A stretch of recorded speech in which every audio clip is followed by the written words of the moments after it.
Ada semayang yang nama dia semayang sunat manzil. Dan 2 rakaat semayang sunat perhentian. Manzil maksudnya perhentian bagi orang yang bermusafir. Demikian lafaz niatnya. Usalli sunnatal manzili raka'ataini lillahi ta'ala. Artinya sahaja aku semayang sunat perhentian 2 rakaat kerana Allah Ta'ala. Baik. Yang ni saya tak dapat dia punya keterangan, dia punya dalil dia bersakat ni. Saya tak dapat.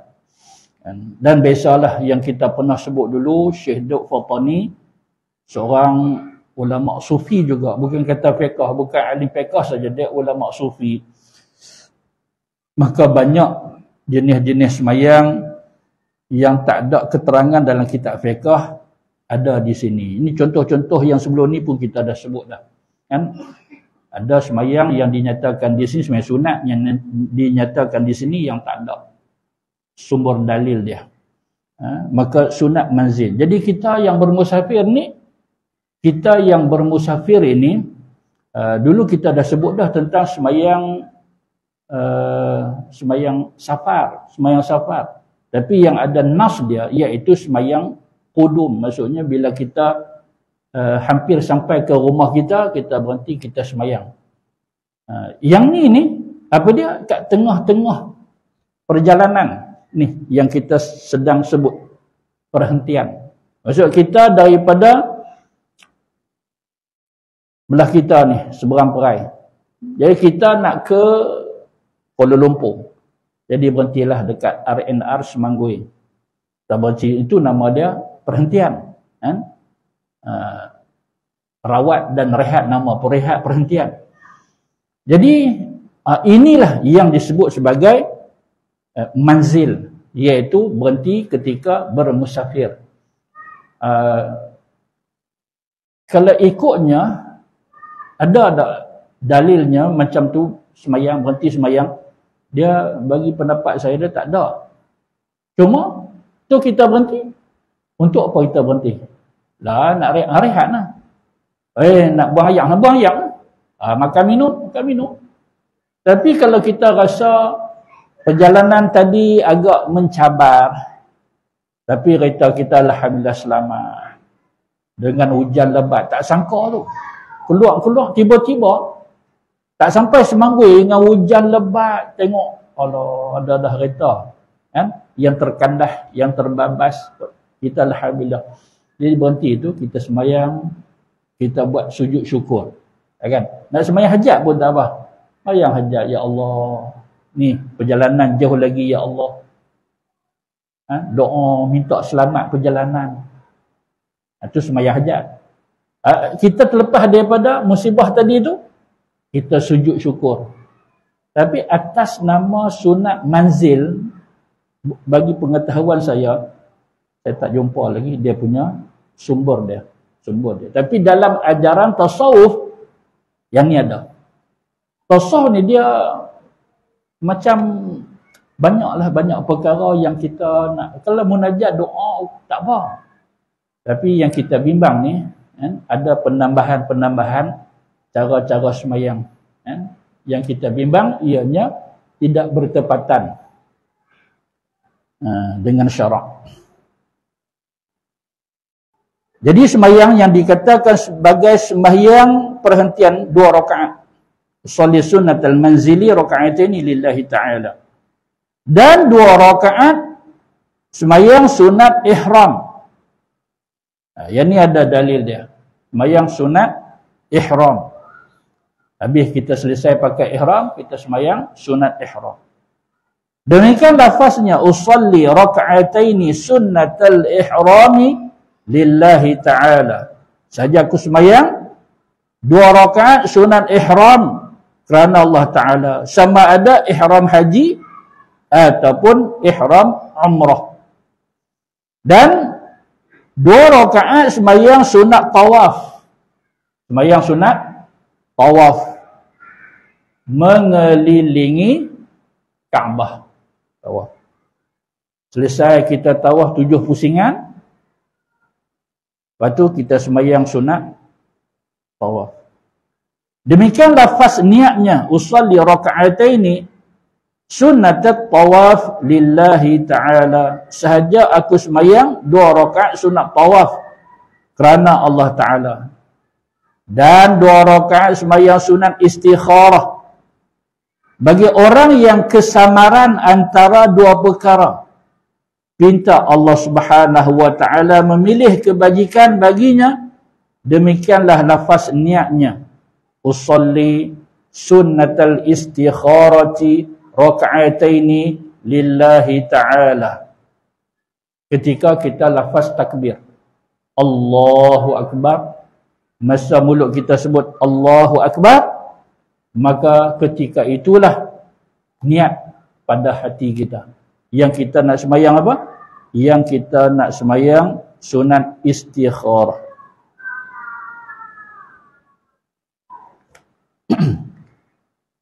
Berkaitan dengan sembahyang sunat istikharah, kita buat tambahan sikit. Kita buat tambahan sikit untuk manfaat kita, yaitu sebuah hadis daripada Jabir bin Abdullah. Katanya, kana Rasulullah sallallahu alaihi wasallam yu'allimuna al-istikharata fil umuri kulliha kama yu'allimuna as-surata minal Qur'an. Yaqulu idza hamma ahadukum bil amri falyarka' rak'ataini min ghairil fariidah thumma liyaqul Allahumma inni astakhiruka bi'ilmika wa astaqdiruka biqudratik wa as'aluka min fadlikal 'azim fa innaka taqdiru wa la aqdir wa ta'lamu wa la a'lam wa anta 'allamul ghuyub. Adalah Rasulullah sallallahu alaihi wasallam mengajar kami beristikharah pada segala urusan kami seperti beliau mengajar kami surah daripada Quran.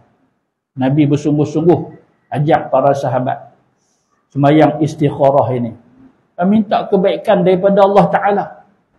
Jangan duk kata kita tak perlu Allah, jangan. Ni Allah marah. Pandai ke, cekap ke, pintar ke, cerdik, tak boleh.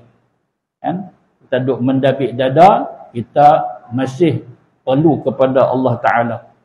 Oleh kerana itu, Nabi ajak sungguh-sungguh sahabat tentang macam mana nak sembahyang sunat istikharah. Bila turunnya ayat-ayat Quran, Nabi panggil sahabat, Nabi ajak Quran. Nabi habaq ayat ini, Nabi terang tentang ayat itu. Macam itulah Nabi lakukan tentang sembahyang sunat istikharah. Supaya kalau Quran sahabat-sahabat boleh baca dan beramal, serupa juga dengan sembahyang sunat istikharah, hampa lepas pada tahu, hampa kena amal. Beliau bersabda, apabila seorang kamu hendak mengerjakan suatu, hendaklah ia bersolat 2 rakaat yang selain solat fardu. Yang ni apa maksudnya? Maksud ni bukan sembahyang fardu. Kan? Nabi ajak sungguh-sungguh, ni tambah jadi berapa ni, jadi waktu yang ke-6 kah apa kah? Kan? Tak, 5 waktu sehari semalam. Itu tak ada tambahan. Tapi yang ni adalah sunat yang janganlah kamu elak untuk melakukan. Tak mau. Buat tak tahu sampai tak buat langsung. Tak mau. Nabi tak bagi macam tu. Sesudah ia bersolat, hendaklah ia memuji Allah, berselawat kepada Nabi, kemudian membaca akan doa ini. Doa. Jadi hadis ini agak panjang. Cuma saya nak ambil sikit saja sebagai pada ni sebagai dalil yang mengatakan bahawasanya ni sembahyang yang kita sedang sebut, iaitu sembahyang sunat istikharah ni satu sembahyang yang teramat penting daripada jenis-jenis sembahyang sunat yang lain. Kemudian dibaca surah, kemudian daripada suratul Fatihah bagi sembahyang sunat istikharah ini, iaitu pada rakaat yang pertama qul ya ayyuhal kafirun, dan pada rakaat yang kedua kemudian daripada suratul Fatihah qul huwallahu ahad. Kemudian daripada memberi salam, dibacakan doa yang dibaca oleh Nabi SAW, iaitu ni yang kita dah sebut tadi. Satu doa yang penting dibaca. Kalau saya tak hafal, boleh tengok. Tapi kalau saya tak boleh nak baca, tengok tapi tak boleh nak baca, tak kenal huruf dan sebagainya, sebutlah apa-apa pun. Tahu tak sembahyang tu? Tahu. Tapi doa masalah, tak apalah. Yang kita nak kebaikan tu kita sebut. Habis sembahyang tu, zikir sikit. Tak mau zikir ke? Takkan tak istighfar apa? Kita angkat tangan doa, ya Allah, bismillahirrahmanirrahim, buka lah sikit. Bismillahirrahmanirrahim, alhamdulillahirrahmanirrahim. Tu selawat. Tu minta, ya Allah, saya nak buat kebaikan ni, ya Allah, tunjukkanlah kepada saya mana yang terlebih baik. Nampak A ni baik, nampak B pun baik juga. Tak tahu nak pilih, ya Allah, tunjukkan kepada aku, ya Allah, mana yang baik. Engkau lebih mengetahui. Aku ni siapa, ya Allah, hamba yang jahil. Kan tak boleh aku? Ayat-ayat macam tu kan tak boleh. Begitu je. Kalau kita nak kerja, sebut kerja tu. Kalau kita nak apa? Kahwin. Nak pindah. Ada 2 rumah ni. Ada 2 taman. Ada 2 kampung. Ada 2 kerja. Tapi kalau satu, tak ada pilihan. Satu tu je. Ada juga ulama kata buat juga istikharah. Minta kita ni tetap pendirian. Kata ada 2. Baru kita buat. Ni satu je. Ulama kata walaupun satu saja, maka buat juga untuk tetap pendirian kita. Sungguh iblis ni tadilah yang kita dah sebut. Dia nak bagi serabut kita. Dia nak bagi kita ni lintang pukang. Syaitan ni. Nak bagi kita lintang pukang. Dia nak bagi kita lepak, duduk saja, malas. Semua kerja dia ni. Tapi kita rajin. Macam mana? Mereka tak senang duduk di syaitan. Dia tak senang duduk. Tiba-tiba kita nak buat sesuatu yang baik. Dia akan kacau. Dia akan kacau. Supaya rancangan baik kita tu tak menjadi. Jadi sebab itu ada ulama kata, bila kita dapat peluang untuk ke tanah suci, buat istikharah. Istikharah apa? Bagus dah. Istikharah pula lagi. Untuk kita tetap pendirian kita. Tak ada duk rasa sayang nak tinggal kampung halaman. Lagi duk kata habis duit banyak. Nampak ni semua bisikan-bisikan. Dia main duk kacau kita. Dah lagi potong nama. Dia pejabat tabung haji dia potong nama. Kita tak pergi, kita duit nak guna nak guna kod lain. Jadi sebab tu ulama kata buatlah sembahyang istikharah juga untuk tetapkan pendirian kita. Kalau ada pilihan, tu tak ada pilih apa tempat bagus dah. Jadi yang lain-lain lah, yang lain-lain.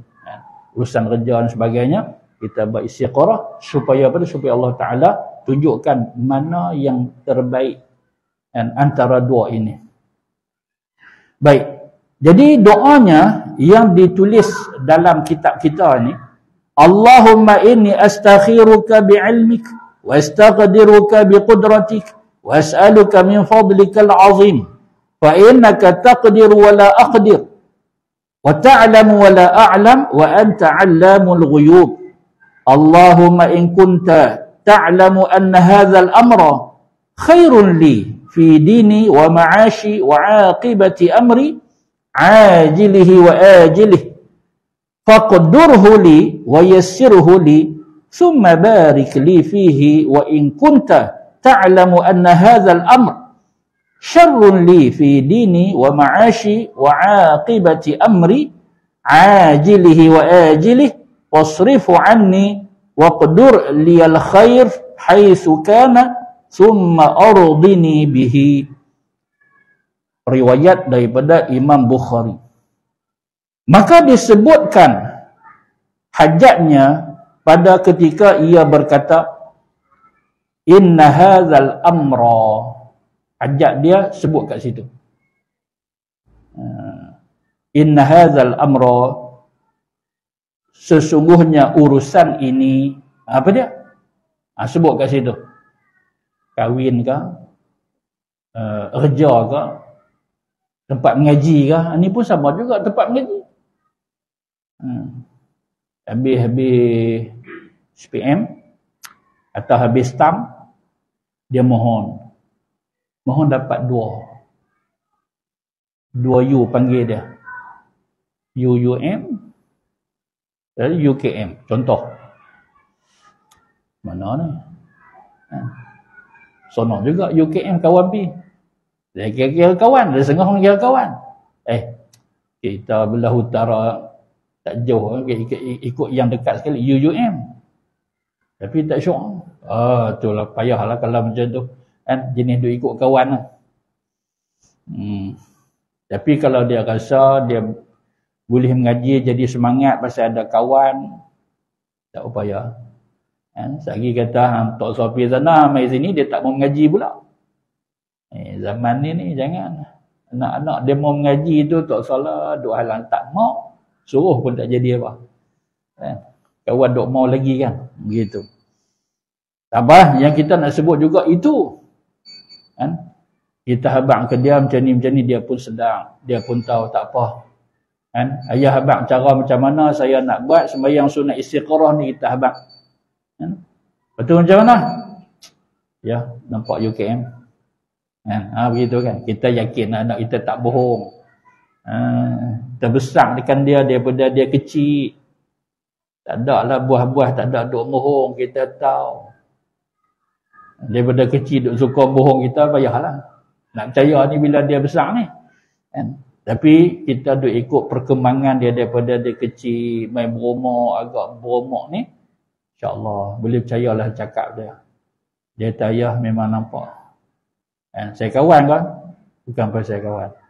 Betul.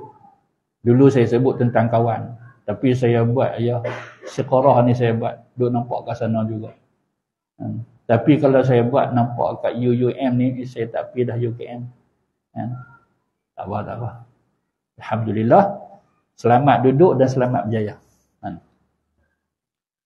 Jadi sebut inna hadzal amra, sebut apa dia tu? Pada dua tempat itu, ada dua ni. Kalau kita tengok kat doa ni ada dua tempat. Satu kita kata apa dia? Sekiranya kalau engkau ketahui urusan ini apa dia? Baik bagi aku, satu lagi apa dia? Buruk bagi aku. Tu maksud dia dua tempat tu. Baik ke buruk? Tapi dua-dua tempat ni sebut apa dia yang kita nak daripada sembahyang sunat istikharah ini. Sebut urusan itu kat situ. Dan setengah daripadanya barulah masuk kepada sembahyang sunat yang lain. Jadi tuan-tuan yang dirahmati Allah sekalian, kita ni sedang membaca berkaitan dengan beberapa sunat-sunat sembahyang. Tapi hati-hati dan kita hendaklah berwaspada. Tokok tambah dalam agama ni cukup banyak. Sehingga saya melihat ada satu buku, himpunan semayang-semayang sunat. Kita pun ambil, kita tengok 100 lebih. Semayang-semayang sunat. Lepas tu jumpa pula buku lain pula, tapi kedai buku. Jumpa lain pula. 75 semayang sunat. Yang ni nak kena hati-hati, nak kena berwaspada. Jangan mudah terpedaya. Karena kita jahil, mudah terpedaya. Ini lagi canggih. 100 lebih. Beli. Kadang terpedaya dengan apa? Terpedaya dengan cantiknya kulit buku. Terpedaya dengan tebalnya muka surat dia. Terpedaya dengan cover dia. Dia tak pakai yang nipis, dia pakai yang kerah. Setengah yang kata bila kulit kerah ni kira betul ya, banding dengan kulit lembek. Adakah macam tu penilaian dia? Oi, yang ni tengoklah. Tajuk buku ni pun huruf dia tu timbul. Warna mah timbul. Tak betul ikut mana? Nampak? Ini yang kita kata apa? Golongan yang terpedaya dengan cantiknya sesebuah kitab. Kualiti ke tidak? Hang buka baca. Loh, saya mana nak tahu, nak menilai. Fas'alu ahla zikri in kuntum la ta'lamun. Telefon ustaz kita, Assalamualaikum ustaz. Ni, saya nak tanya ustaz ni, buku ni, ustaz ada maklumat tak tentang dia? Tajuk dia abang. Tajuk siap dengan penyusun pun tak apa, mana nak beritahu. Ada setengah ustaz kita, dia kenal ni, dia tahu penyusun-penyusun ni. Tanya-tanya, oh ni untuk pengetahuan hantar, orang ni nama samaran. Uish. Tapi kita yakinlah ustaz kita ni bukan jenis orang mulut celupak dan sebagainya, orang yang bertanggungjawab. Dia ada ilmu, insyaAllah. Yang tu yang kita nak. Ustaz-ustaz ni pun jangan juga sebarangan, Setengah main dengan hati yang ada dendam, kesumat dan sebagainya. Bagus dah tu, tapi dia tak kempen benda yang bagus. Pun ada akhir zaman ni. Jadi kita nak kenal pasti, pas kita pun rujuk ke dia, dia pun habaq, dia kata buku ni hati-hatilah. Banyak maklumatnya tak betul, tukar tambah yang tak ada dalam kitab-kitab fiqh muktabar. Yang ni yang kita perlu dalam menentukan kitab-kitab ilmu yang kita nak beli, kita nak mengaji. Kalau kita beli dah penuh kat rumah kita baca, tak boleh. Tiba, buku ni hang beli, siapa hang beli? Itu nak buat apa? Banyak duit kita orang keluar. Tapi kalau kata kitab yang tebal, bermutu, berkualiti, ada daya nas, tebal mana pun belilah. Itu nama dia perjuangan. Bantu mereka yang proses orang keluarkan kitab itu. Satu jihad. Tapi kalau yang pelik-pelik punya maklumat ada kat situ, bersumber kepada hadis-hadis palsu, banyak ni, hati-hati. Buku-buku kata, sampai beratus-ratus sembahyang sunat ni apa ni? 75 sembahyang sunat itu diragui juga. Ambil mana ni? Sembahyang ni ambil mana? Mana dalil dia? Tak ada dalil. Kadang-kadang bersumberkan kepada riwayat Syiah. Pun ada juga. Dalam kitab-kitab rujukan kita Ahlus Sunnah wal Jamaah tak ada. Ni biasa baca ni, sumber ni. Tak silap aku Syiah punya. Nampak tuan-tuan. Jadi oleh kerana tu, hati-hatilah, waspadalah dengan himpunan-himpunan sembahyang sunat. Kalau kita kenal pasti, seorang yang berilmu, latar belakang agamanya cukup bagus, tiba dia pernah buat keluarkan buku himpunan sembahyang sunat, maka eloklah kita beli dan sebarkan untuk pengetahuan sahabat-sahabat kita.